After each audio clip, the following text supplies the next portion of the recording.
memiliki perbedaan dari perwakilan saat melakukan rapat atau diskusi, tetapi anggota yang bergabung masih sama.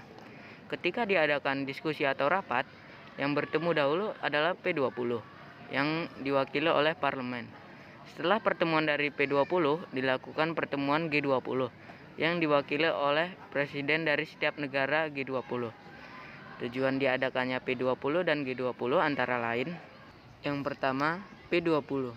Diadakannya P20 di Indonesia guna untuk membahas masalah global seperti perubahan iklim, yang merupakan masalah yang dihadapi negara-negara di dunia.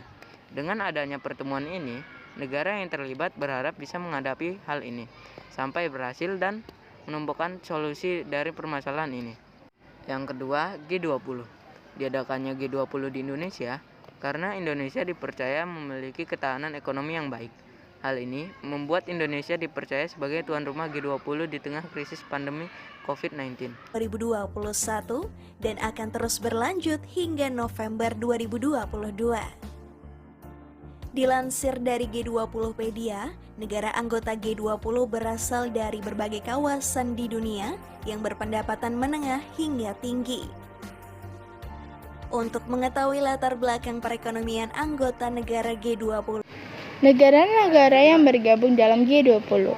Pertama ada Afrika Selatan, kedua ada Amerika Serikat, ketiga Arab Saudi, keempat Argentina, kelima Australia, keenam Brazil, ketujuh India, ke-8 Indonesia, ke-9 Inggris, ke-10 Italia, ke-11 Jepang, ke-12 Jerman, ke-13 Kanada, ke-14 Meksiko, ke-15 Republik Korea, ke-16 Rusia, ke-17 Prancis, ke-18 Tiongkok, ke-19 Turki, dan yang terakhir ke-20 Uni Eropa. Tujuan P20 yaitu untuk mengatasi masalah global. Selain itu, ada 3 prioritas Parlemen 20, yakni meningkatkan produktivitas, membangun ekonomi dunia yang tangguh dan stabil, mendorong pertumbuhan yang inklusif dan berkelanjutan. Dalam pertemuan P20, ada 4 tema yang akan dibahas, yaitu yang pertama ada pembangunan berkelanjutan dan ekonomi hijau, yang kedua kesehatan, yang ketiga pemberdayaan manusia, dan yang keempat meningkatkan kapasitas. 4 tema ini akan dibahas dalam P20 guna mengatasi krisis global. Di mana agenda utamanya adalah membahas pembangunan berkelanjutan dan ekonomi hijau, kesehatan pemberdayaan manusia, dan peningkatan kapasitas. Ketua Dewan Perwakilan Rakyat Republik Indonesia atau DPR RI, Puan Maharani, sebagai Chair of Parliamentary of 20, menekankan bahwa dunia perlu bersatu untuk menyelesaikan masalah global bersama-sama. Karenanya, Indonesia akan menekankan pentingnya kemitraan dan inklusivitas selama presidensi G20.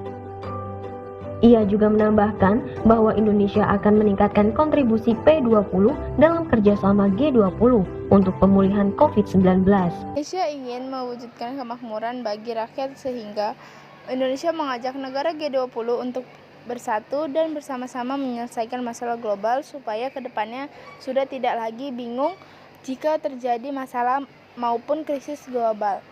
4 tema yang dibahas adalah hal yang sangat penting untuk mengatasi krisis global, karena tema yang akan dibahas akan membuat bangsa yang kuat ketika terjadi krisis global.